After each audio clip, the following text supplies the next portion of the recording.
yafunze amazi n'umuriro. Yego. Rero urumva izo ni ingaruka zose. Izo ni ingaruka zose ziranumvikana. Noneho aho ngaho umugore wamubwira iki? Mu minota mike abagore batanga ibyo bagomba gutanga. Shaka kuneza abagore.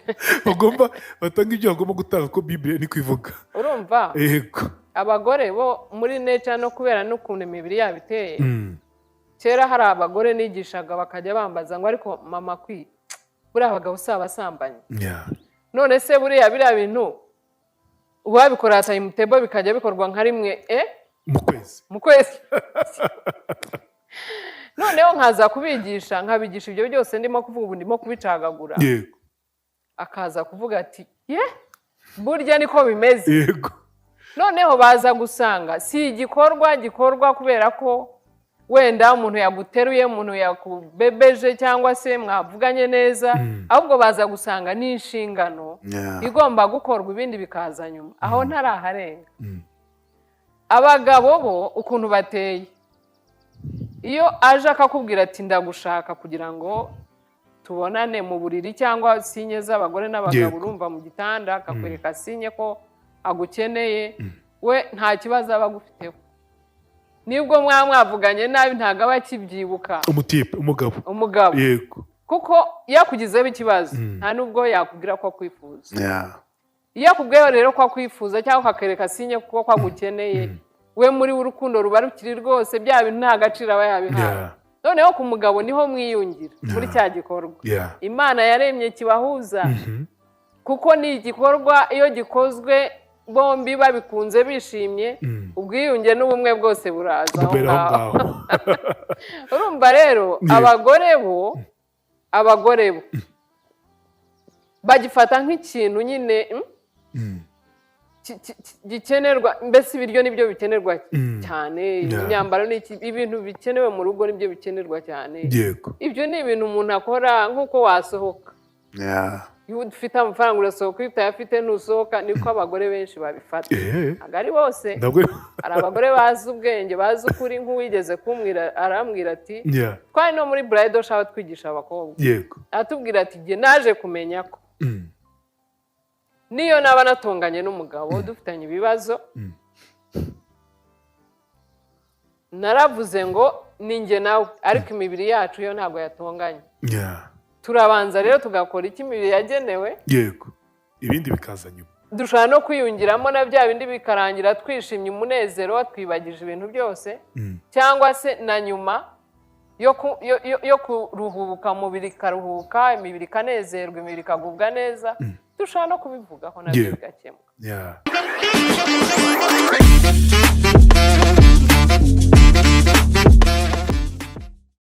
Wihangayika, habonetse muganga gakondo utanga ubuvuzi bw'umwimerere kandi bushingiye ku bimera.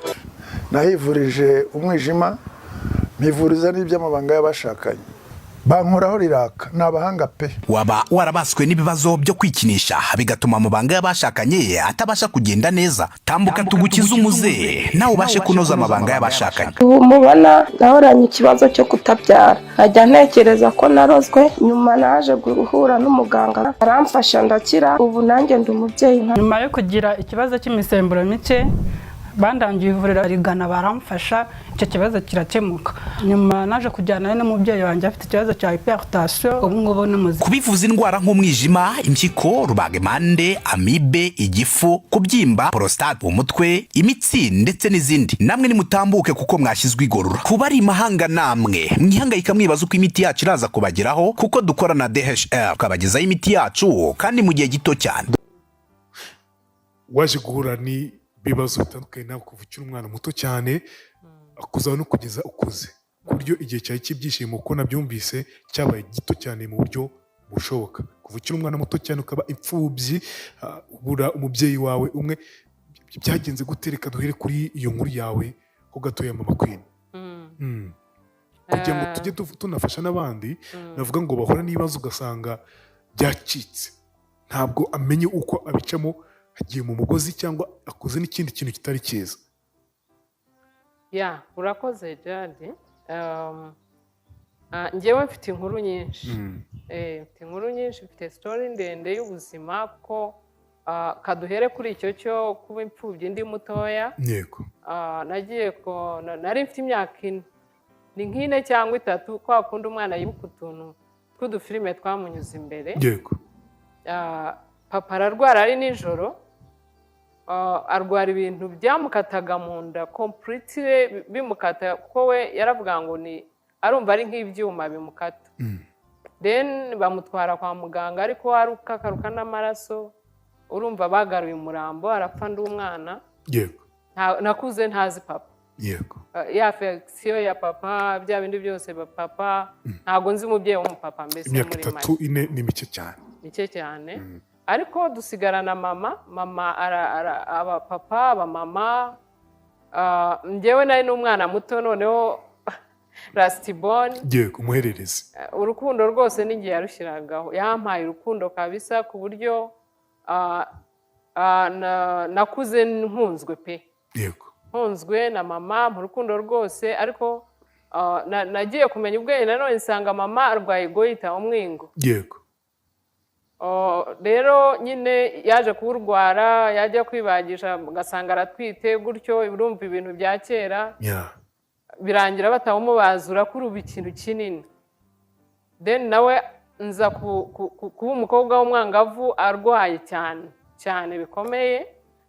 Noneho ubwo nari mfite bakuru banjye barashatse, ari uri mu rugo, ari giye mukobwa mu rugo, ari giye byose. Nubwo ntago nigeze nteta nk'ababucura nk'abahererezi. Oya, nta nubwo nigeze ngira umwanya wo kujya mu bindi bintu byo hanze kubera ko nta mwanya wabyo nabaga mfite. Ikindi natoranyijwe ndi muto, nari umukristo. yego Niko kantu mvuze kugira ngo ntaza kukibagirwa, kamfashije muri izo nzira zose. yego Then mama aza kuremba, aho yajyaga kuvuzwa hose ninjye wabaga muriho. yego Baza kumusangamo kanseri. Jadi nkubwira iki, kanseri yo hambere yicaga nabi cyane. ndabizi. Yicaga birenze uko sida yica. Yicaga umuntu umubiri umuvaho. Ariko najyaga ntekereza mama yapfuye nkumva agahinda nkarira. yego Nkumva mbese mu bintu nabura sinabura mama. Urumva affection yose niho nayivoma. yego Hanyuma rero nkashushanya yapfuye nkarira gusa. yego N'abandi muri interina nkatekereza yapfuye nkumva sinabaho. yego Ariko final aza gupfa, ariko apfa nabi nanone. ni muri icyo gihe cyo kumurwaza niki cyakugoye kwakira, niki wabonaga ukabona kirenze imitekerereze ya muntu? Muri icyo gihe cyo kumurwaza, urumva yageze igihe mu bitaro baramusezerera, arwarira mu rugo. Ikintu cyandenze n'ukuntu yapfuye ababara. Hahandi uterura umurwayi ku mashuka, ibintu byose, inyama zose zigasigaraho. Ibyo bintu warabibonye? Narabibonye. Byaberaga mu rugo nyine. Kandi urumva yarankundaga cyane, namuhoraga iruhande cyane. Hahandi yisabira gupfa numva, hahandi umubiri umushiraho ndeba, hahandi avuga ati ariko ubu nta kintu mwankorera ngo munduhure mve ku isi. Yego. Nk'iyo mama yakubwiraga gutyo nta kintu mwankorera kugira mve ku isi, byumvikana ko yababaraga cyane. Mu mutima umva komeze gute mama Queen? Nabaga afite intimba ikomeye, nahoraga ndira. Ariko kubera gusenga, kubera ko natangiye gusenga ndi muto. Yego. Nkajya numva ijwi rimbwira ngo nzakubera umubyeyi, ntaramenya n'ibyo ari byo cyane. Humura, hari ijwi ry'Imana ryararihumuriza. Ijwi ryambagaho rikampumuriza, ariko nyine urumva umuntu ni umuntu. Yego. Finally nyine aza gupfa, apfa nabi gutyo. Urumva byarantushije cyane, byansigiye intimba ikomeye ku buryo nari nzi ko agahinda nagize kose nzakamarwa n'umugabo nzashaka. Yego. Yego. Biza kurangira bite? Biza kurangira akakumaze? Tumaze guhura, nari umuntu ukunda guteta. Ukeneye affection, urumva iyo hawe urukundo n'umubyeyi nubwo yaba ari umwe ariko akaruguha. Ndakubwiye ngo n'abana twavukanaga bose na bakuru banjye na basaza banjye babaga bazi ko urukundo rwose mama ruhagewe. Yego. Rero nari mfite urukundo numva nshaka kurutanga kuwo nzashaka. Yego. Nawe akaruma. Noneho dushakanye mbona biri imverisi. Tumaze kubana rero nsanga ibyo ibyo nexpectingaga biratandukanye kandi koko Gerard ntabwo umugabo n'umugabo apureyinga role y'abagabo yego ntabwo ashobora kuba umugabo ngo abe n'umubyeyi at the same time ibyo byo bishobora kubaho bitewe n'umuntu ku giti cye n'imico ye n'uko ateye ashobora wenda kuguha affection kubera ko abaza amateka yawe akavuga ati nubwo wenda ntari mama ntari papa reka ngerageze gukora ibyo nshoboye ntanga affection yanjye nk'umugabo wenda izaziba icyuho gitoya ku bupfubyi yakuriyemo ariko hari igihe uhura n'umuntu ugasanga nawe iyo affection ntiyayibonye rero njyewe nasanze biri different ntabwo yigeze agira ababyeyi yarabagize twanashakanye bafite bombi usibye ko umubyeyi w'umumama yaje kwitahira yego ariko yarabafite ndetse mbwira umugabo ntabwo wigeze umubwira ati mfite ikibazo cyo kubura affection nabuze ababyeyi nkiri muto cyane n'uwo nari nsigaranye nawe mubura nabi mu buryo bwakomerekeje amarangamutima yanjye ngo muhe inkuru yawe mbere mu rwego ko ukeneye affection ukeneye urwo rukundo ntushobora gushakana n'umuntu mutaganiriye kereka mutaratindanye nkatwe ko twebwe twaratindanye fiyansa yacu yabaye ndende niyo mpamvu ntajya ntinda kuvuga ngo fiyansa yabaye ndende cyangwa yabaye ngufi iyo umuntu ari uwawe muzabana mugasazana mushobora no guhurira kuri Facebook gusa mugahita mubana uwo munsi kandi abatindanye bamaze n'imyaka 10 muri fiyansaye bakananirana ibintu by'urugo ntibigira formule rero urumva twarabiganiriye pe twarabiganiraga rwose yarabizi yarazi story yanjye y'ubuzima ukuntu nakuze ariko ntago navuga ngo yanyimye affection intentionally navuga ngo mu by'ukuri ukuntu hameze The American Story. Mbere yuko ndengaha ubu gahunda yo kwiyandikisha muri tombora ya DV Green Card Lottery yaratangiye. Ni amahirwe ahabwa abantu barenga 55,000 buri mwaka. Wasanga nawe rero wahabwa kuri ayo mahirwe ukajya gutura no gukorera muri Leta Zunze Ubumwe za Amerika. Ntabwo ari abantu bose bazi gukora neza izi application ntibakakubeshye. Ni umuntu utazi no gutetesha mu buzima busanzwe n'abana umwana nyine agomba kuba azi icyo agomba gukora nta mikino mu rugo kuri papa ntabwo ibintu byo gutetesha kubebeza oya mama Queen bwa mbere ubona ko iyi affection wifuzaga utazayibona hari ryari mwari muri fiançailles cyangwa mwari mwarageze mu rugo twari muri fiançailles kubera ko njya nkunda kuvuga ngo hari ibintu tubona muri fiançailles tukavuga ngo bizashira ariko nabibonye tukiri muri fiançailles ko affection ntayihari ni nk'iki wabonye ni utuntu twinshi umuntu agenda ahura natwo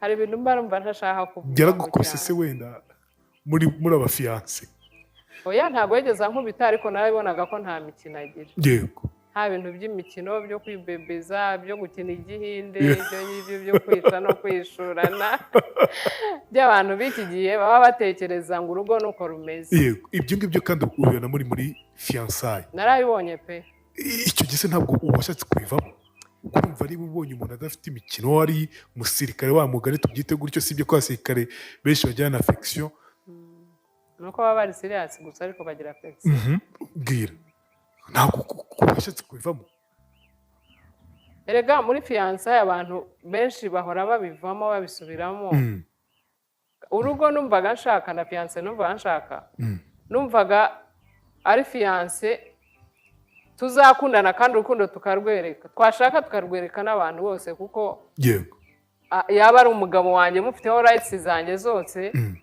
twashaka tukagenda dufatanye twashaka tugakubitana udushyi twashaka tukishana tukihishura numvaga ari we mugabo nshaka ntabwo wigeze ubimubwira mubwo uti ndifuza ko tuzajya twishanya unabitangire umukoro utuntu nk'utwo ngutwo wenda nawe agusubize reka nkubwire Jara ntabwo iyo iyo ujya gutata ahantu urabanza ukareba uko hameze n'imiterere yaho kugira ngo niba ushaka no gutera utera ariko uzi ukuntu ahantu hateye rero iyo ubana n'umuntu mu buzima bwa buri munsi mumaranye ukwezi mumaranye amezi 2-3 yego uba umubona yeah umubona ko niyo wabishaka waba umuvuna ntabyo afite yeah narabigeragezaga ariko nkabona si ibintu bimurimo si ibintu anyuma bifite ariko niko ameze nyine ari serious mu bintu ese kuki mwakomezanije ni bwa butamenya nyine njya mvuga nagaki kabaye imbarutse kuvuga uti reka nkomeze kama mbaye urumva njyewe umugabo twashakanye twakundanye tukiri mu mahanga yego aho twakuriye nyine yego biza kugeza igihe njyewe umuryango wanjye icyo gihe nyine nta babyeyi nari mfite ariko nari mfite musaza wanjye niwe wari umeze nk'umubyeyi wanjye biza kugeza igihe ko tuza gutaha mu Rwanda muri 1994 gutyo mu mezi ya nyuma yego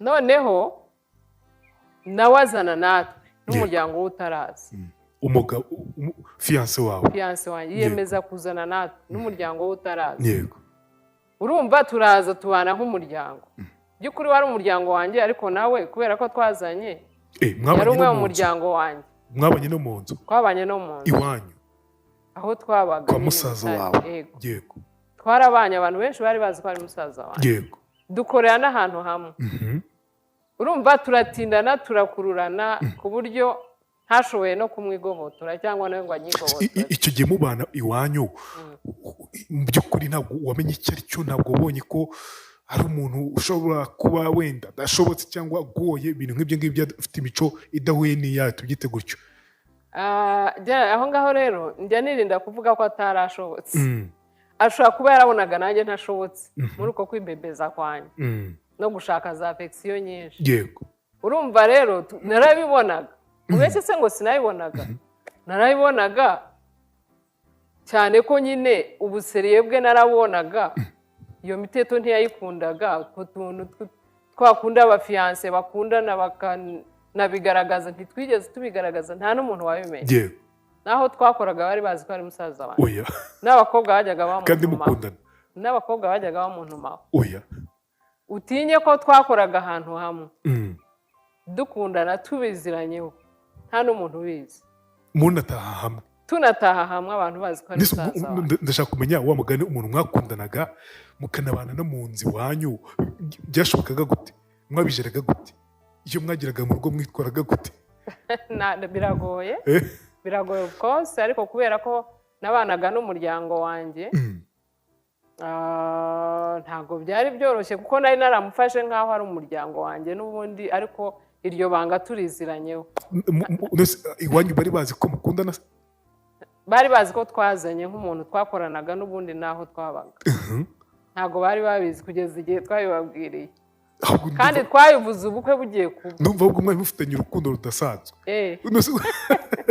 umuntu aje mu rugo iwanyu murabanye ntacyo mupfana ntabwo bazi ko mukundana wowe ubizi hagati yanyu murabiziranye ko mukundana dufite ibanga byari ibanga ariko ririmo urumva twebwe ahantu twakuriye habaga ikintu cy'urukundo cyangwa cya cooperation muri sosiyete yego ku buryo umuntu mwavugaga ururimi rumwe yabaga ameze nka musaza wawe yego cyangwa nka mushiki wawe ibyo rero ntabwo byari igitangaza kuba twaza tukabana mu rugo bitewe n'umuco twari dufite n'ubundi yego ntabwo rero nta wabyibajijeho noneho urumva twari tuvuye mu mahanga aho twabaga turaje tubanye mu buzima bwo muri 1994 yego twagomba kwisungana nk'abantu nyine bakuranye babaye hamwe nta kintu cye byari bitwaye birumvikana ko byanze kunze uwo muntu mwabanye nka musaza wawe mu nzu imwe yagiraga icyumba cye nawe ukagira icyawe yes habagaho ibyumba by'abasore n'iby'abakobwa birumvikana izo mbaraga wenda zo kugira ngo wenda mwitware neza mwazikuye muri bana mu nzu imwe kandi murakundana nubwo abantu bazi ko ari mushiki na musaza hanze izo mbaraga zavuye muri bwa buseriye bwe kuko kubera ko yari serious nta mikino ntabwo nari kumwibebezaho urumva iyo mwibebezaho byari kuba ibindi ikindi cya kabiri ariko twari n'abakristo yego twari n'abakristo dutinya Imana tuyubaha nicyo cyadufashije urebye kubyitwaramo neza kugeza igihe twashakaniye nyine ariko ikintu gishekeje no munsi twavuze ubukwe byari bimeze bite ngira ngo hari abantu b'i Butare bazakurikirana kino kiganiro niho twabaga twari tuzwi cyane yego kandi bazi ko ari musaza wanjye yego wasanga nanjye nayo imbazi kuko ndi umunyabutare barabaye niho iwacu yego twabaga hariya mu mujyi za Tumba za Cyarwa twarahatuye yego urumva rero twigeze no gukorana mu bigo nyine by'ama ONG ibigo bitandukanye ubu nyine hari abantu bari ubwo ni za PNID nizo zahabwa cyane hari na Care yego na Care International Care Australia yego izo zose zari zihari yego rero mu by'ukuri umunsi twavuze ubukwe yego baravuze ngo no ntabwo umuntu ashobora gushaka mu mushiki we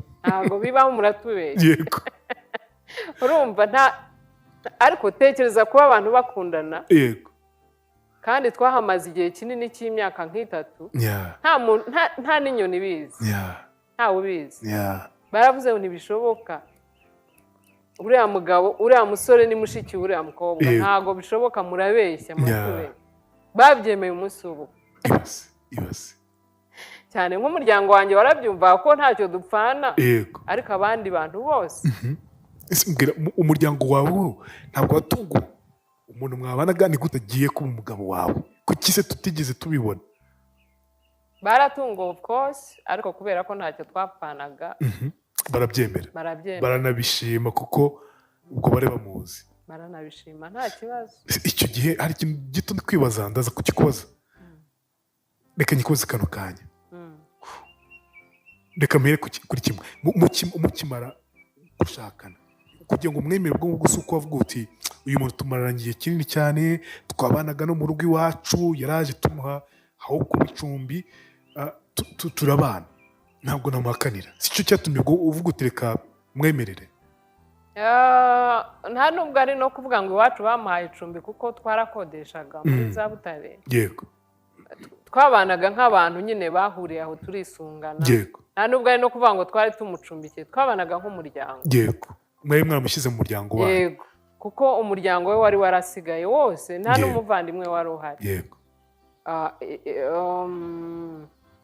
wambaza guti ubwo ntiwamwemere kuko uvuga uti mwarabanaga mu rugo iwanyu nimuhakanira ndaba mbaye umuhemu reka nsobanure kano kantu neza n'ubushize abantu baragakweshoninze kubera ikibazo cy'ubuhanuzi ko gisigaye ari ikibazo muri iki gihugu cyacu yego hagati aho naje kuza i Kigali hari ko sinigaga yego musiga i Butare n'umuryango nyine yego noneho nje i Kigali ahantu nasengeraga niho nahuriye na wa muhanuzi navuze muri cya kiganiro yego cy'ubushize twakora yego umwana w'umukobwa ndamwibuka nyuma yo gukoresha imbaraga nyinshi ukagera ku nzu y'inzozi zawe wifuzaga harabura ikintu cy'ingenzi icyo kintu ni ibikoresho byo mu nzu furnitures intebe zo muri salo salle à manger ibitanda n'amatera zabyo utubati two mu byumba intebe za jardin n'iza balcon yewe n'ibikoresho byo mu biro tubakorera intebe y'ibitanda n'inzugi tukabakira n'ibikoni bigezweho n'ibindi bikoresho mushaka mwe banyamahoteli na za apartment umwihariko wacu nuko iyo mutugannye tubibakorera muri design yose mwifuza ku bindi bisobanuro ukaduhamagara kuri nimero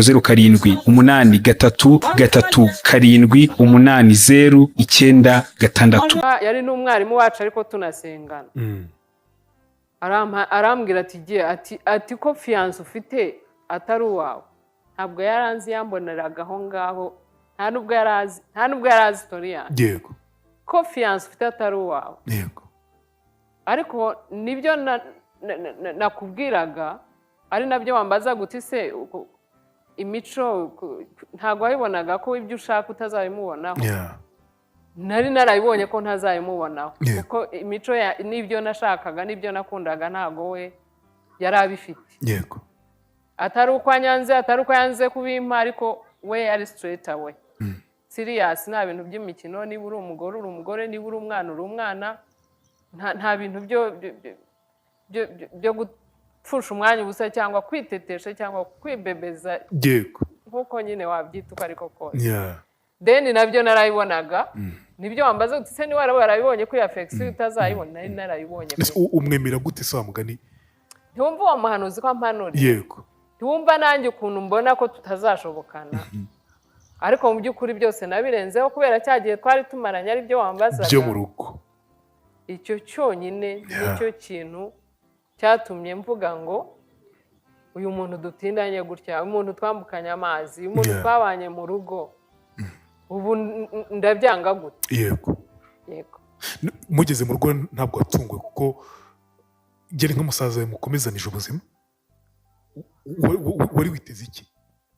Ugera mu rugo wari witeze iki?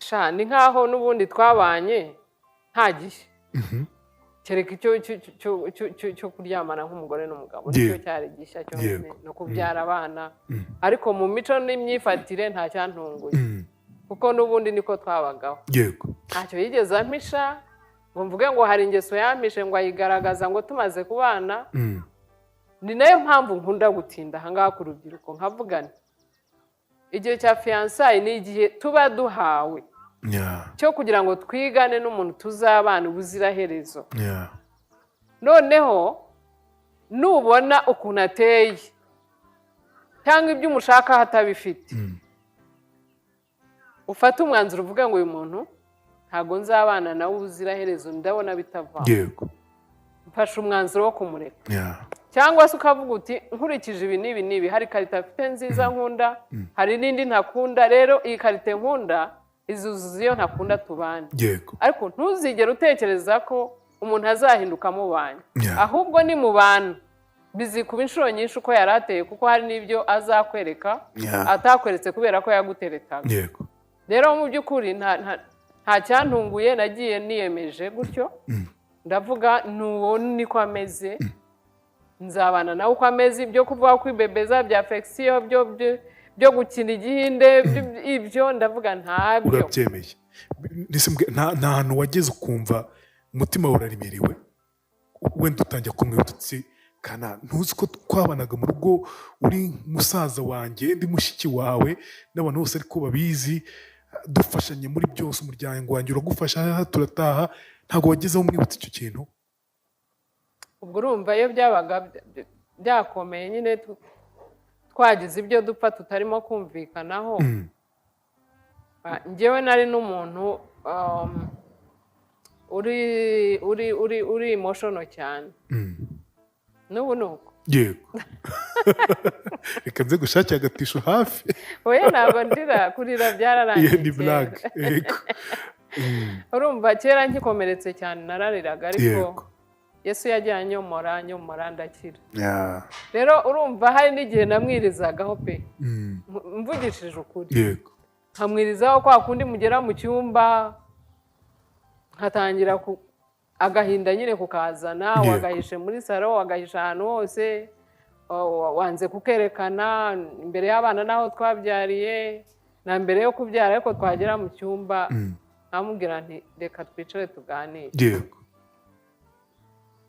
Natangira kubivuga kubera n'agahinda kenshi nkarira, mwibutsa urugendo twagendanye, mwibutsa ukuntu twagendanye, mwibutsa ukuntu twabanye, twa tuntu twose mu rugo byose. Yego. Ubwo akabifata gute se? Hari n'igihe nariraga ambwira ati ariko wa mugore uri inkunguzi. Yego. Urarira uri umwana se? Yego. Si ubundi umuntu mukuru arira ati urumva? Yego. Hahandi mugera no mu gitanda nyine ugifite ako gahinda akakwihora akisinzira ukumva aragona. Yego. Byaje kugeza aho byarandakama ubigiti, ibintu byo kwiriza byo kwibebeza mbigiti. Ndavuga rero this is life. Bino bintu ngomba kubyakira nk'abantu n'uyu muntu uko ameze. Ba mama kera barubakaga, bahuraga n'ibikomeye birenze ibyo duhura nabyo. Yego. Nta kundi n'uyu muntu tugomba kubana nibwo buzima tugomba kubamo. Njyewe nari narabyakiriye kuko nari umuntu ukunda gusenga, agahinda nkagatura mu masengesho, nkagatura Yesu, akamuganyira, akampumuriza, nkaza ndi serious, ubuzima bugakomeza. Mbwira icyo gihe yaje kugeraho agusaba divorce, dusubire kuri wa munsi mwari mumaze imyaka 17, gusa mwaje gukora divorce mumaze imyaka 20 mu rugo. Ku myaka 17 ageze gutya agusaba divorce, none ndashaka kwimenya nka wa muntu mwabanye mu rugo, mukiri abakobwa, mukiri abasore, mubana mu rugo iwanyu, ntabwo mwibukishije ikintu muti kana n'ukuntu twabanye, n'ukuntu twavanye Uganda, umuryango wawe wose ukaza kubana n'umuryango wanjye, icyo kintu ntabwo kimwibukije? Usibye n'icyo namubwira ngo nta kizankura muri uru rugo, uyu ni wo muryango wanjye, singira mama, singira data, bana banjye n'umugabo wanjye niyo family yanjye, nta kintu cyankura hano. Yego. Ntikabone nubwo nagufashe wasambanye, nicyo kintu cy'abantu batajya bashobora gusporta. Yego. No mu mategeko kiremewe, no mu ijambo ry'Imana kiremewe. Navuga ko baguhohoteye. Yego. Mbese naragatera mujinya kuri we. Yego. Umuntu aragusaba divorce, arakubwira ati njyewe ntabwo nkishaka kubana nawe. Nkamubwira nti njyewe navuga ngo bagufashe ku ngufu, ahubwo nkajya kurega n'umuntu waguhohoteye, nta kintu kizankura muri uwo. Kubera iki se? Ukabimubwira? Ukabimubwira? Oh yes. Nese kucyo yimubwiraga? Naje kubaka se nkina, naje niyemeje, na bya bindi byose narabyemeye. Yego. Imyaka yose maze narakwemeye, none ngo divorce. Asegera imyaka 17. Kuki ntashenye mu mwaka wa mbere, kuki ntashenye mu wa kabiri, kuki ntashenye mu wa gatatu, 10, 15, 17, 20, njyewe nsenye ibyo nubatse. Ntabwo numvaga ibyo bintu bibaho, kubera ko nyine na cya gikristo n'umuco. Urumva mama na data batandukanyijwe n'urugo. Yego. Numvaga ntabyumva. Numvaga whatever case, uko byagenda uko ariko kose, ngomba gusazira mu rugo rwanjye kandi nkihanganira byose. Yego. Uwo ni njye. Uwo ni njye, ntihagire umuntu untera amabuye ngo ansitareho. Iyo ni imyumvire yawe. Kuko muri comment bajya bavuga ariko umuntu yihambira kugeza kuri urwo rwego kubera iki? Hari n'abavuga ngo abariko abanyarwandakazi ngo murihambira. Hari n'umugabo nigeze kumva muri comment avuga ngo ubwo wamuruhirizaga iki?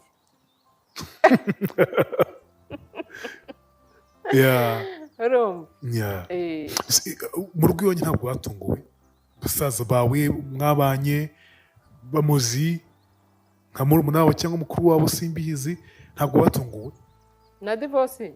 No kumva ko mujye gutandukana? Gutungurwa se gusa? Kubabara ni nko gupfusha nabo, kandi nta nubwo ari n'umuryango wanjye wonyine, n'umuryango we waratunguwe, kuko hari mushiki we uherutse kuza kunsura, muramukazi wanjye twabanye mu rugo gihe kinini. Yego. Yaje kunsura nyine ampa story y'ukuntu yabibabwiye n'ibiki, barababara. Ese igihe babwiye gute? Ibyo hari ibintu biba ari confidential, ni ibanga ry'umuryango. Ari ibanga, ariko nyine urumva muri rusange yababwiraga ko agiye gukora divorce. Yego. Ntabwo nshaka gusubira mu byo yambwiye cyangwa mu byo yavugaga, ariko ndabizi ko ntabwo yigeze ansebya. Yego. Uriya mugabo ikintu mwubahira ntigeze ansebya. Niba yarananshebeje ntabyo namenye, ariko abantu benshi yababwiraga ko nk'abakristo, yababwiraga ko ari satani. Nanjye twigeze kwicara nkamubaza ariko niki gituma unyanga urugo rwawe? Akambwira ati nanjye simbizi. Nigeze no kumubaza ntabwo uri mu icupa, ati nshobora kuba ndirimo ariko sinyigukunda. Rero mu by'ukuri yababwiye ko ari divorce, barababara. Muramukazi wanjye arambwira ati twamwibukije ibyiza byose wadukoreye, atari ko aravuga ngo nafashe umwanzuro. Rero ni ikintu buriya divorce ni ikintu kibi cyane gisenya mwembi, kigasenya abana, kigasenya imiryango, nigasenya nk'uko urushako ruhuza imiryango. Yego. Niko na divorce isenya imiryango. Iyi itandukanye. Iyo habayeho divorce nta muntu bisiga bidakozeho. Nakunda kuvuga ko twari ba role models n'utubazo twagiraga twebwe mu rugo iwacu nta muntu wabimenyaga. Bari bazi ko umuryango wacu ari intangarugero. N'ubu hari abantu bajya barira muri comment. Cyangwa bakampamagara arira ati ntago nabyakira. Ibyo bintu sinabyumva. Bari ku isi yose batuzi. Rero byisha abantu benshi, byafectinze mbwira hari ukuntu umuntu ahura n'ikintu akumva aremereye umutima. Ukimara kumva iryo jambo divorce, wumvise uremereye gute? Wumvise muri wowe cyamarira angana gute? Ndashaka umwe mu mutima wawe ukuntu wari umeze cyagiye. Nari mbabaye. Nari mfite agahinda kenshi cyane kuko numvaga ari nko kongera gupfusha nk'ababyeyi nabuze, kuko nakubitagamo icyo gishushanyo mbonera umunsi twatandukanye, ese abana bazajya kuri gihe, se bazajya kwa se. Ibyo bintu nabitekereza nkumva ni nk'urupfu, nkumva ni nko gupfusha. Natekereza abantu batuzi, abantu twubatse, abantu twubakiye, abantu batwigiragaho. Umuntu akavuga ati ngewe nzubaka nk'akanaka. Nareba abana bacu ko tugeze mu gihe cy'isarura.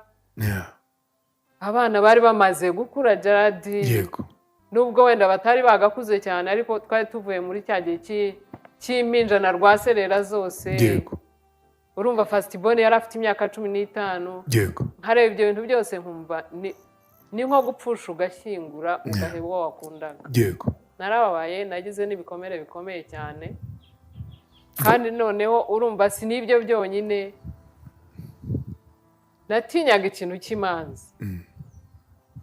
Kandi nanone ntashobora gutanga divorce binturutseho. Ibyo bintu byose nabitekereza. Nakubwiye ko twagize divorce narayanze. Ndayanga pe, kugeza igihe ambwira ati nzakora ibishoboka byose nyibone. Kuko akabikora ariko nkavuga nti ibyo ndimo nyuramo biruta divorce. Ibyo ntashaka kuvuga. Kubera ko namwimaga icyo ashaka kandi yagambiriye. Ni kuvuga imiryango yaricaye, abantu baricaye biranga. Ageze igihe ajya kuyisabira. Umunsi wo kunkumvuka rero nawo ni umunsi wambabaje birenze. Mbona convocation, madame umugabo arakurega. Nta nubwo nari nzi ko bigenda. Barandega iki, sinumvaga wenda hari ikintu yandeze, polisi ije kumfata ngo bamfunge. Ati yatse divorce. Urumva gutangira imanza tubana mu nzu mu rugo rumwe. Ari ikintu mvuze ngo wabonaga uburyo mubanye birutwa na divorce, cyangwa biruta kwakira ibya divorce. Biruta kwakira ibya divorce. Ari byiza kuruta kwakira divorce. Ni iki navuga ngo icyo gihe cyakubaje cyane kwenza ibindi byose, n'uyu munsi navuga ngo cyasigaye mu mutima wawe, nubwo wenda cyaba kikurya cyane ko cyakunaniye kwakira.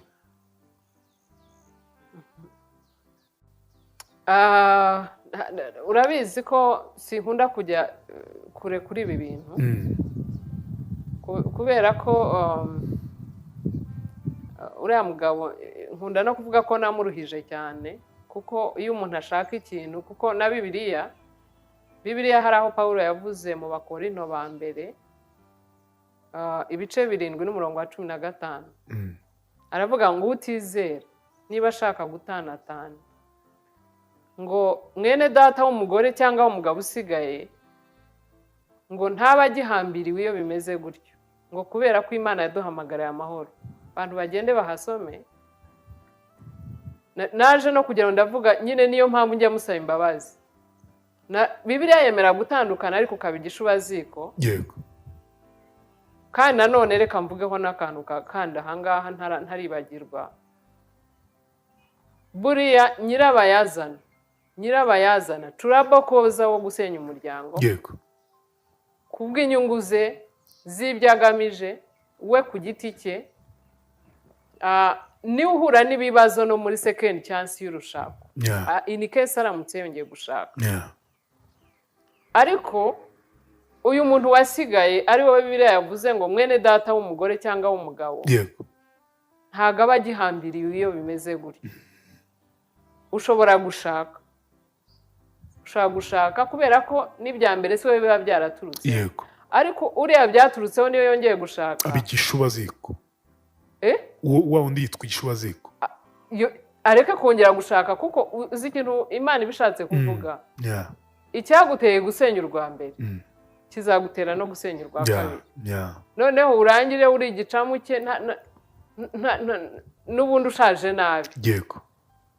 Niyo mpamvu Bibiliya idakunda abantu batandukana. Urumva rero namubereye ikigeragezo, niba yarashaka gutana nari kumwemerera agatana, ariko nanone ubukristo ntibubitwemerera kwemera divorce gutya ngo uyisinye ngo we shaka ko dusinyana, kwemeranye kutemeranya depose mu rukiko. Nge mu by'ukuri ibyo nibyo nangaga, kuko nanamubwira nti genda uyisabe nta kibazo tuburane, nubwo natinya kuburana ariko numvaga biri best. Urumva rero ni ukuri naramuremereye kugezaho nawe n'ibyo yakoraga yabikoraga kugira ngo amprovokinge muhe icyo ashaka. Rero ibyo byabaye ntabwo nshaka kubijyamo deep. Ntacyo mukimara gutandukana rero ndashaka kumenya noneho, ntabwo watubwiye uburyo umutima wawe wari uremereye, wari umeze ute? Nari mbabaye, nari mfite agahinda kenshi ku buryo najyaga ngenda nkibagirwa n'aho ngiye. Harenga aho ngiye. Nari mfite agahinda kenshi ku buryo najyaga muri bisi nkibagirwa aho ndi buviremo kuri stage.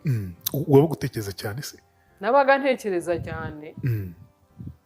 Urumva n'abana icyo gihe bari bafite ihungabana. Kubera ibyo bintu byaberaga mu rugo, habagamo izo torutire kugira ngo nyine ntange divorce. Kuko uriya mugabo ni umuntu wiyubaha no kugeza nabwo uyu munsi. Ntabwo yajyaga ambwirira nabi imbere y'abana cyangwa tuvuganire nabi imbere y'abana, ariko nabyo yari yarabitinyutse. Urumva rero abana bakuze babona mama na papa nta kibazo, mu rugo rwifashije rufite byose. Isegonda rimwe birahindutse, ntitugisangira ku meza, ntitukirara mu cyumba kimwe, n'ibindi ntashaka kuvugira hano. Urumva aho umwana yicaye akambwira ati mama watanze divorce tukagira amahoro. Kobwa wanjye. Ibyo byamaze igihe kingana iki? Urumva nyine ibintu byatangiye nko mu myaka nk'imyaka 3. Imyaka 3 ubibamo ukabyihanganira cyane? Wari ikinya se? Narasengaga. Nese gusenga bikugira ikinya mama kwi? Gusenga bigutsindira kamere. Gusenga urumva umuntu yasenga. Bibiliya iravuga ngo turi insengero z'Umwuka Wera. Iyo usenga we Imana cyane, urumva njyewe na trauma zanjye aho kugira ngo nzitura handi nazituraga mu masengesho. Noneho urumva Mwuka Wera araganza muri wowe. Yamara kuganza agategeka, yamara gutegeka agategeka kamere zawe, agahinda, depression, kurakara, gutongana, byose akabitegeka. Yabitegeka rero urumva Mwuka Wera buri aravuga jara. Ashobora no kukubwira ijambo rikaguhumuriza ukarigenderaho icyumweru cyose. Birumvikana. Nko muri iyo myaka 3 byari torture, birumvikana. Ntabwo amubaza guti ariko uribuka ko twabanaga, uribuka ko nagize akamaro mu muryango wawe cyangwa nakugira akamaro mu gihe runaka n'umuryango wanjye, wari musaza wanjye, wa mushiki wanjye mbere yo kuba fiance wanjye. Ibyo bintu ntabwo bimwibutsaga muri icyo gihe, ntabwo yabitekerezaga na wenda ngo asubize umutima mu gitereko. Narabimwibutsaga, ariko byari byarahindutse nk'indirimbo mu matwi. Iyo uvuga ntacyo bimubwiye? Mvuga ntacyo bimubwiye, aravuga ati ibyo byose ndabizi, ariko nafashe umwanzuro. Ndabizi ko wangiriye neza. Ndabizi twabanye neza, uri nyina w'abana banjye, turi n'abakristo, ariko ibyo byose nabifashije hasi kugira ngo mbanze nkemure ikibazo mfite, ibindi ikibazo cyari wowe. Nzabitekereza nyuma. ikibazo cyari wowe mu maso ye. yaragishaka kubana nanjye. Kuki wemeye ko iyo myaka 3 igera akandura ikibazo wa mugani kuri we? Si cyo gituma njya musaba imbabazi. Mama kwireka naramuvunnye. Reka tunasoreza ahangaha. Dusoza ndashaka ujya inama abagore bari mu ngo kuko uri umudamu nawe. Inama 3 wabagira wumva umugore ubatse uyu munsi namugiye inama. Ariko nanone uze ku ruhande rw'abagabo nabo ubahe izindi nama 3 wumva bakwiye muri kano kanya. Ubwo ne 6 zose hamwe. Umugore 3 umugabo 3. Yeah. Banze kubaheza. Banza kubushaka, banza kubagore. Ladies first. Jadi kubera nyine ko nubundi ndi umuntu uhura n'ibibazo bitandukanye by'ingo. Yeah. Abantu barampamagara ari benshi, ibibazo biri mu ngo kandi ngiyewe icyo nshimira Imana. Nubwo ibyambayeho ariko nari mfite umuhamagaro n'ubundi ndacyawukomeje. Ni nayo mpamvu njya mvuga ngo urugo rwanjye rwabaye igitambo ku yindi miryango kugira ngo uzafashe abantu, kuko iyo utanyuze mu kintu burya nta no kugirira icyizere cyo kukubwira ikibazo cye. Rero urumva ko ndi open ku bantu bose. Hari ibibazo mu ngo, cyane cyane cya kindi nashatse gukomozaho cy'uko abantu basigaye basepara ibyumba mu rugo, cyangwa bakabana mu cyumba nk'umugore n'umugabo ariko badakora imibonano. Kubera nyine bya bintu byagiye twe bagonganiraho ari duto, bikica communication, bikica ibintu byose, bikica urukundo. Rero bakavuga bati hari abihangana bakavuga ngo tugume mu cyumba. Nubwo bimeze gutyo ariko hanze ntibazabimenya. Ariko icyo ni ikibazo gikomeye. Hari uvuga ati ngewe ntabwo nshaka kuburana n'umugore mu cyumba tudashaka gukora ibyo inshingano y'urugo. Nk'abagabo bo nk'ukuntu baremwe, nk'ukuntu bameze, nk'ukuntu Imana yabaremye, nk'ukuntu yabaremanye ubushake bw'urukundo ku kintu cy'imibonano. Ntabwo ashobora kubisiporuta umunsi umwe ngo bisiporuta iminsi 2, bisiporuta icyumweru, ukwezi. N'umubiri urapfa, n'ubwonko bwe burapfa, n'imitsi byose. Ubuzima burahagarara. Rero hari igihe avuga ati ndakubishengeye mu cyumba cyangwa agenda ushaka icyawe. Rero ikintu nagiraho inama abagore. Abagore nanjye nihereyeho. Turi emotional cyane. Iyo yagiranye n'umugabo ikibazo gitoya wenda n'akantu yagiye batumvikanyeho, ubwo nawe ni iturufu yo kuvuga ngo nta kintu ndi bugupimire. Arumva? Kandi noneho abagabo nabo ukuntu bateye. Ibyo nawe wabiciyemo? Ibyo nawe wabiciyemo? Ibiki? Byo kuvuga uti mugabo mugashwana ugatuvuti ukamufungira amazi n'amashanyarazi. Ibyo ngibyo ntabwo byabura ku bashakanye, ariko ngewe cya mbere nari umwigisha w'imiryango, cya kabiri nari nzi ko ijambo ry'Imana ribivugaho, niyo twabaga twagiranye ikibazo nabaga nzi ko turi bugikemure nyuma yo gukora inshingano nyamukuru y'urugo mu cyumba. Nagikora numva ntameze neza, ukabikora utameze neza ukumva ari sawa. Reka nkubwire, urugo ni sacrifice. Ako waritangaga cyane ugakabye. Byarareka nkubwize ukuri. Mu rugo udatanze sacrifice cyangwa igitambo mu Kinyarwanda ntabwo urugo rwabaho. Icyo gihe ko byakwitwa gufatwa ku ngufu. Umva reka nkwereke. Cyangwa gufatisha ku ngufu. Kereka umuntu yaguhambiriye amaboko n'amaguru. Ariko reka nkwereke. Gukora ibintu utabishaka urumva atagufatwa ku ngufu. Ese muri isi buri gihe dukora ibintu dushaka. Muri umugabo n'umugore mwagakwiye kubyumvikana ko muti twashwanye ntabwo njye nabimeze neza kubera iki dukora kino gikorwa. Reka nkubwire Jara. Bibiliya iravuga ngo umugore w'umunyabwenge yubaka urugo rwe n'amaboko yari ku mupfapfa rusenya. Kanguhe n'urugero rwenda rufatika kugira ngo bisobanure neza abantu babyumve batazumva ko ari ubukonde ndimo nigisha cyangwa ubukorone. Kiriya gikorwa ni igikorwa cy'abantu babiri. Bombi umugore n'umugabo. Ni ikintu Imana yaremye ngo kijye cyuzuzirizwamo urukundo. Imana yabwiye gukunda umugabo gukunda umugore we. Yego. Nicyo gihuza umugore n'umugabo. Yeah. Bakaba umwe. Bibiliya imbwira ko iyo muhuye mugakora icyo gikorwa. Ariko ivuga ngo ni akaramata. Yego. Muba mubaye umuntu umwe. Yeah. Bibiliya inyereka ko iyo mumaze gukora icyo gikorwa ntabwo muba mukiri babiri, muba mwabaye umwe. Umubiri wawe, Bibiliya ivuga umubiri, bivuga igitsina. Ntabwo uba ukiri uwawe, uba wabaye umugabo. Yego. Kabone n'ubwo utabishaka. N'umugabo wabaye umugore. Kabone n'ubwo utabishaka. Kutabishaka ni ukutamenya agaciro kabyo, ni ukutamenya umugabo wawe uzi ingaruka agira, ni ubutamenya kuko reka nguhe nk'urugero. Ubu uzi ko umudamu wawe iyo arwaye umutwe avurwa na paracetamol. Yego. Yakubwira ngo ndwaye umutwe ukamubwira ngo sindi buyiguhe kubera ko twagiranye ikibazo runaka. Ntiwaba umwishe kandi urabizi ko wa mutwe utari bukira atabonye paracetamol. Ntiwaba umwishe. Ibyo biratandukanye ariko ni urugero cyane. Ni urugero. Ariko iyo uzi, ariko abagabo umenya tutihangana cyane. Kuki? Ku bijyanye n'iki? Ku buzima bwose. Ntabwo mwihangana nkatwe abagore.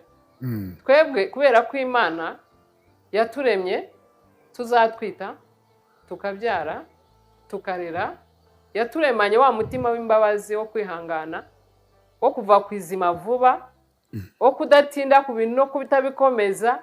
Umutima Imana yarawuduhaye.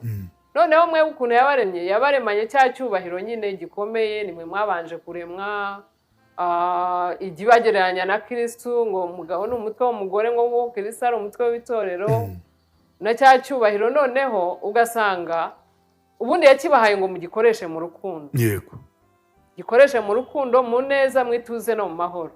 Aho ugasanga noneho umuntu agikoresheje muri kamere ye. Yego. Bigatuma rero kuvuga sorry, kuvuga mbabarira bimuba kure.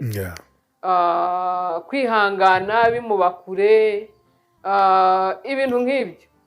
Yego. Rero twebwe abagore icyo kintu Imana yarakituremanye cyo kwihangana, kandi wasoma ijambo ry'Imana ryakwereka ko sex ari ingenzi ku rugo, ari nacyo kigize urugo, ari nacyo kigize umuryango, ari nacyo kibahuza.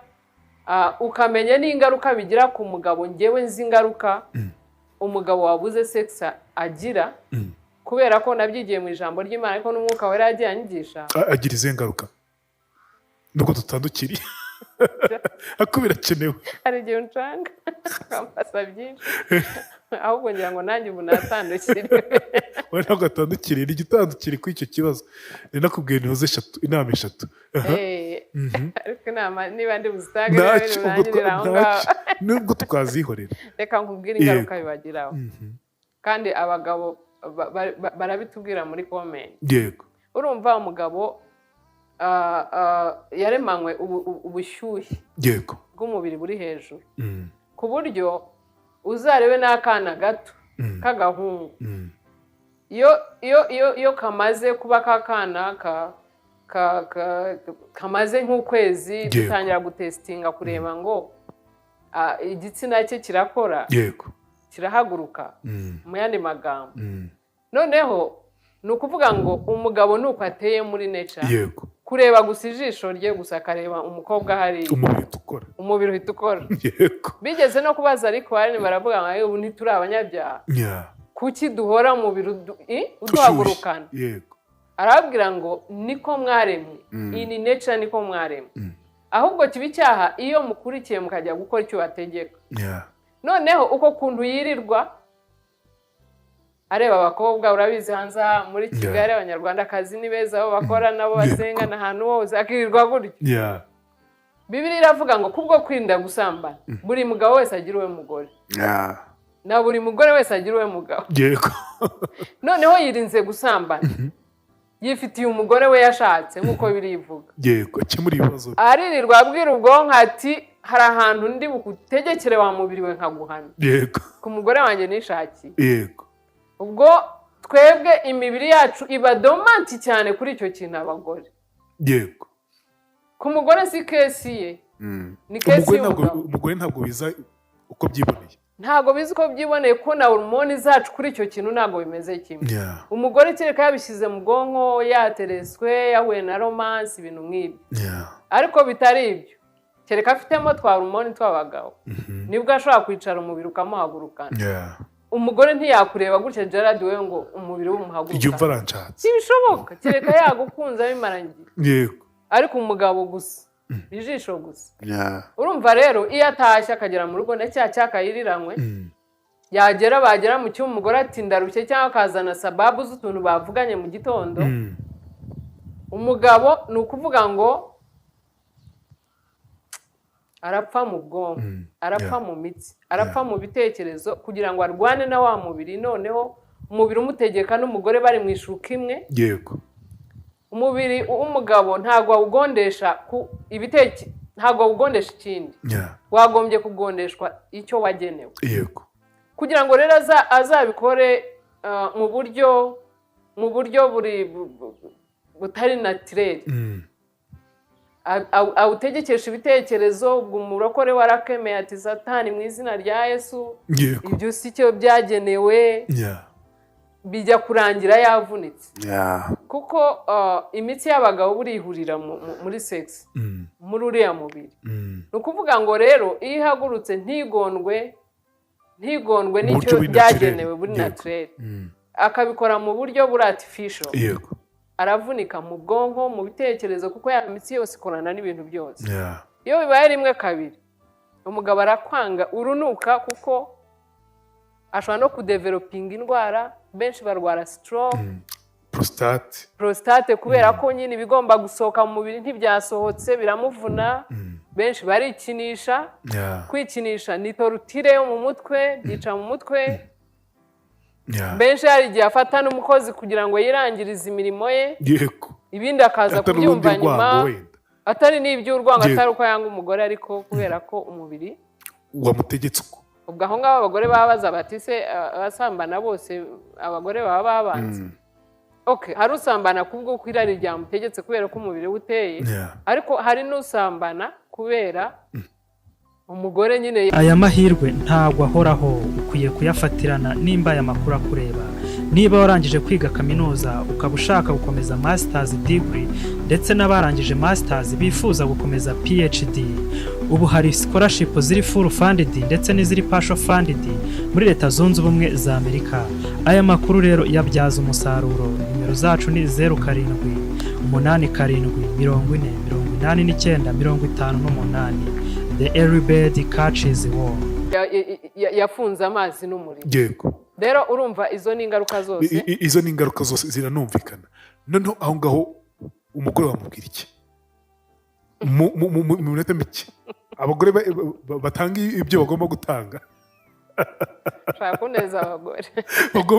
Batanga ibyo bagomba gutanga, ko Bible ni kwivuga. Urumva? Yego. Abagore bo muri nature no kubera n'ukuntu imibiri yabo iteye. Kera hari abagore nigishaga bakajya bambaza ngo ariko mama kwi buriya abagabo si abasambanye. None se buriya biriya bintu wabikora time table bikajya bikorwa nka rimwe mu kwezi. Noneho nkaza kubigisha, nkabigisha ibyo byose ndimo kuvuga, ubu ndimo kubicagagura. Akaza kuvuga ati burya niko bimeze. Noneho baza gusanga si igikorwa kubera ko wenda umuntu yaguteruye, umuntu yakubebeje, cyangwa se mwavuganye neza, ahubwo baza gusanga ni inshingano igomba gukorwa, ibindi bikaza nyuma. Aho ntaraharenga.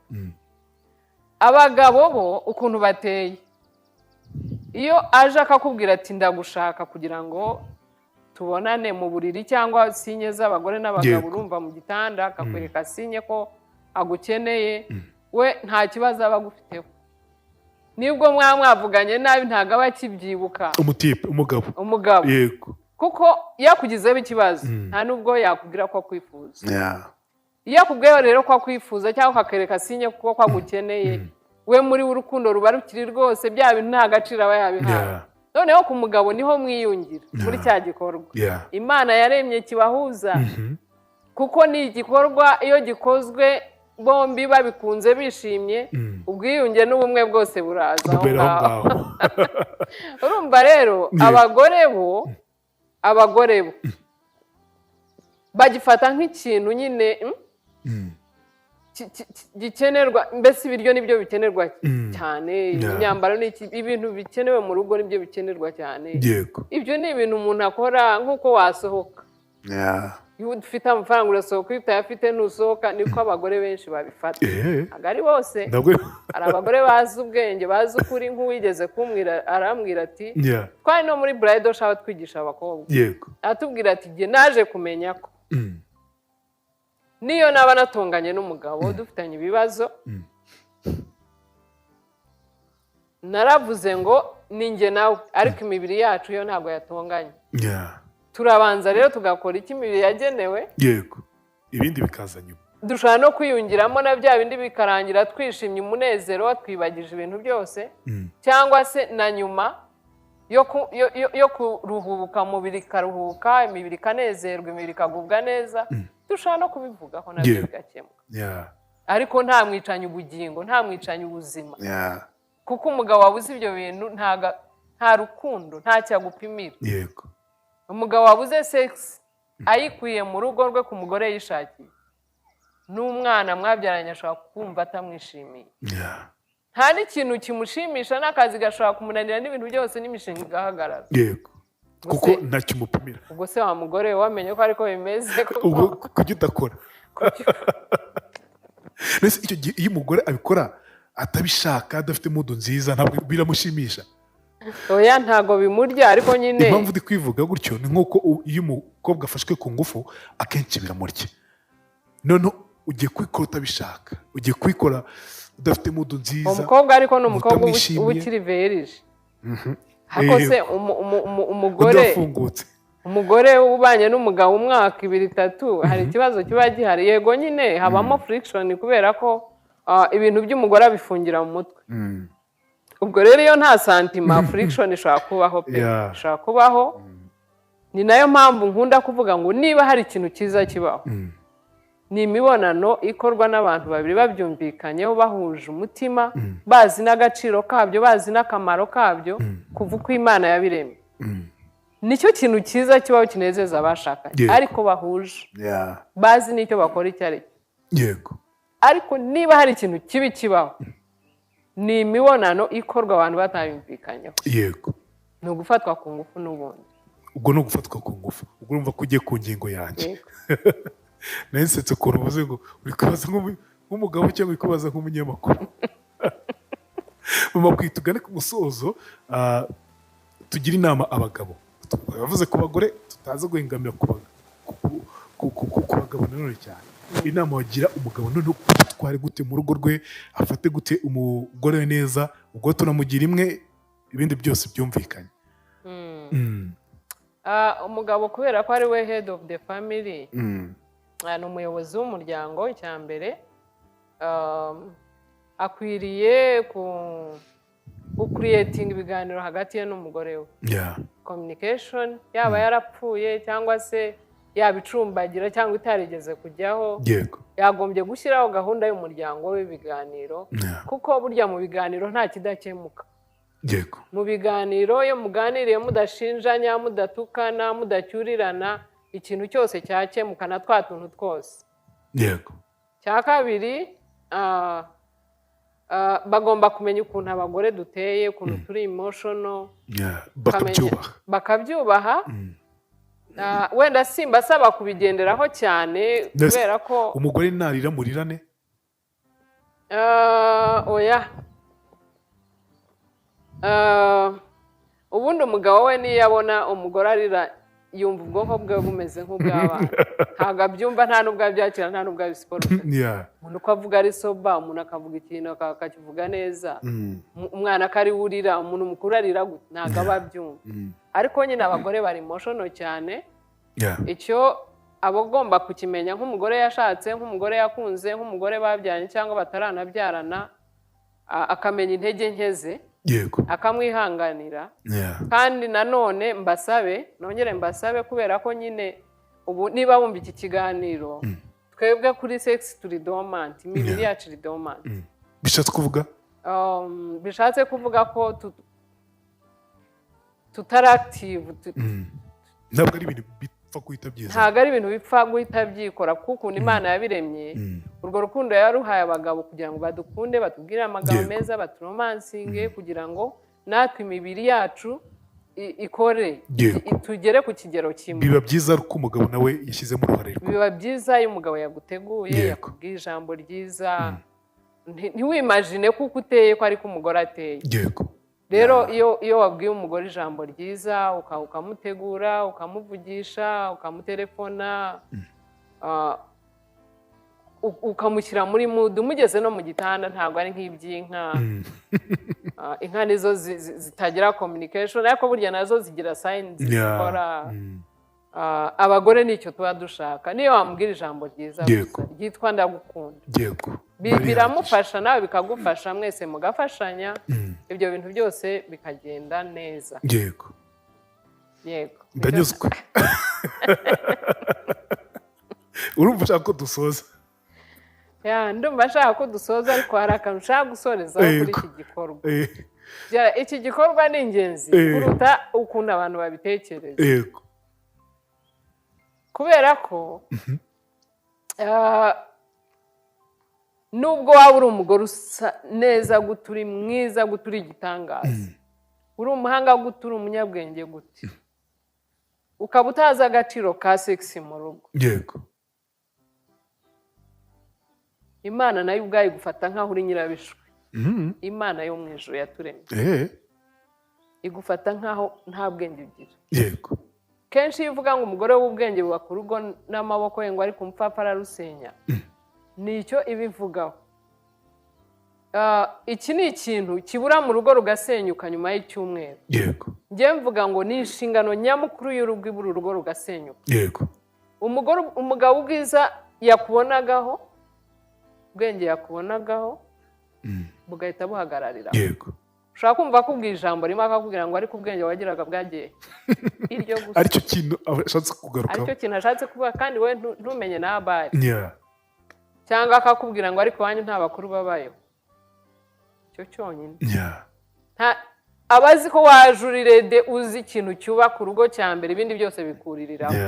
Umugabo niyo utamutekera ibiryo byiza, niyo utabura igitangaza, niyo nta bidasanzwe wakora, ariko ukaba uzi agaciro ka sex, uba uri umugore w'igitangaza, uba uri umugore w'intwari, uba uri umugore umugabo yakwirata, uba uri umugore niyo yaseduwizwa n'abandi abona ko ntawe ukuruta.